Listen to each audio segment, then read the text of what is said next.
nakikinig, pinagpalang gabi po sa inyong lahat. Ako nga po pala, si Sister Yoli Bernabe, isang Zoe Dancers, coordinator sa aming lugar, at isang contact person ng Quezon City.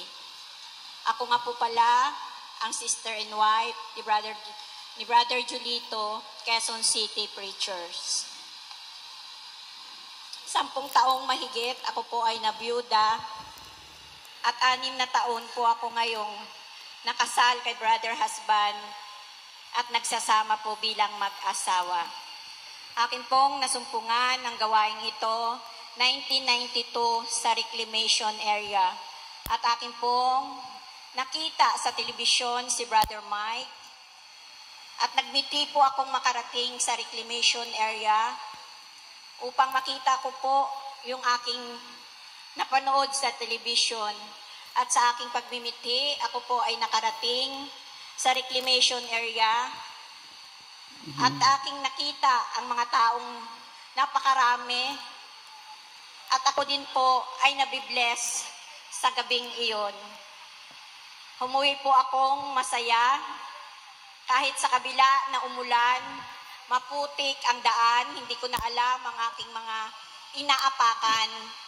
Ngunit umuwi po akong masayang-masaya.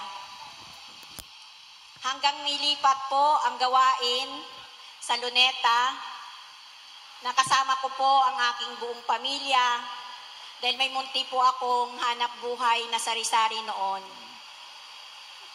Tuloy-tuloy po ang aking pagdalo, pag-attend tuwing araw ng gawain sa Luneta. Isang araw, si Brother Mike, ang sabi niya, humingi kayo kung ano ang gusto nyo. Ako po ay nagdrawing ng bahay na kung ano ang laki ng aming lote.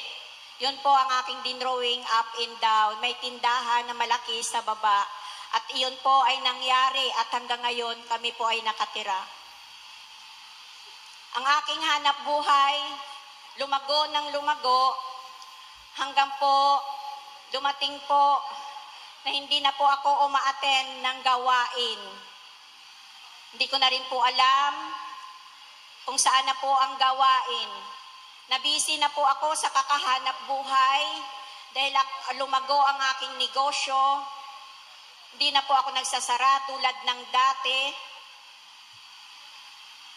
At tinutok ko na po ang sarili ko sa paghahanap buhay. Hindi ko na po naalala ang gawain ni Yahweh El Shaddai tulad noon. Hanggang dumating itong hanap buhay kong ito, lumago ng lumago hanggang hindi ko na po alam na sa paglagong ito, unti-unti na rin pala yung aking hanap buhay ay wala ng laman. Dahil ang aking hanap buhay, ako po ay isang wholesaler ng grocery, may 3 bakery, nagsusupply ng mga lahat ng kailangan, sigarilyo, alak, at kung ano-ano pa. Ang gabi, ginagawa kong araw, araw, ginagawa kong gabi. Hanggang dumating po ang 2007, hindi pa po ako nakontento sa hanap buhay na iyon. Ako po ay naglending, nagpautang. Ngunit sa daming umutang sa akin, hindi po ako binayaran. At ako rin po ay nagloan at gumarantor. At hindi rin po ako binayaran ng aking mga ginaranturan hanggang ako po ay siningil.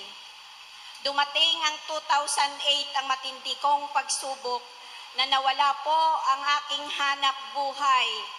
Nawala ang lahat, nawala ang pera, nawala ang negosyo, pati ang mga anak ko nagloko at hindi na nag-aral at nagbarkada na lang.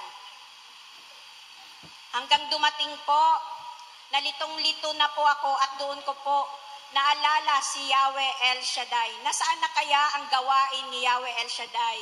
Kaya naman po ako ay nagtanong kung saan ang gawain ni Yahweh El Shaddai. Sa aking napagtanungan at iyon nga po, 2008, bumalik po ako sa gawaing ito. Nung bumalik po ako sa gawaing ito, Doon po, dyan pa lang po sa may tulay, may bumuhos ng malamig sa akin na hindi ko alam kung ano ang aking naramdaman. Gusto ko na magtago, hiyang-hiya na po ako na hindi ko naman kilala ang aking mga katabi. At simula noon, ninanamnam ko ang mga aral ni Brother Mike, lalong-lalo na po sa pagbibigay ng ikap po. Na ito, ang pag-iikap po, ay dito po, binuksan ni Yahweh El Shaddai ang durungawan ng langit upang ibuhos ang siksik liglig na umaapaw na biyaya sa aking buhay.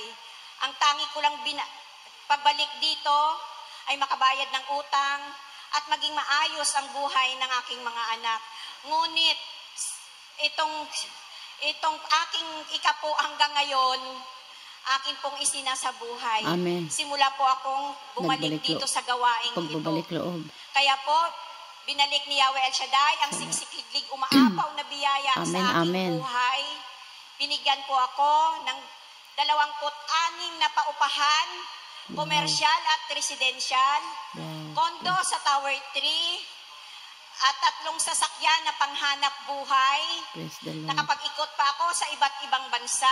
Praise the Lord. At sa Amen. ngayon, at ito po, 2018, binigay ang isang preacher na aking makasama sa paglilingkod ni Yahweh El Shaddai dito sa kanyang gawain. Amen. Kaya ngayon, at ang aking mga anak, ay naging maayos na rin po ang kanilang mga buhay. Praise the Lord, Kaya Sister Brother Yoli. Mike, maraming salamat po sa Nakaka-bless ang inyong iyong patutuo. mga aral at kahayagan tungkol sa ikapo. Kapahayagan. Amen. Dito po binuksan. Amen. Ito ang siksik-liglig na umaapaw na biyaya sa Amen, aking buhay. Lord. Sa ngayon, 2 na kami ni Brother Husband. Nag-iikot sa ibang bansa. Amen. Na naglilingkod, nag-a-attend Yes, sa Lord. gawain ni Yahweh El Shaddai. Praise God. Brother Mike, dalangin po namin na ang iyong pananalita ay magiging tumuwid na. In Jesus' At name. magkaroon po kayo ng mahabang buhay. Amen. To God be the glory. Praise God. Amen. Thank you, Lord. Thank you, Lord.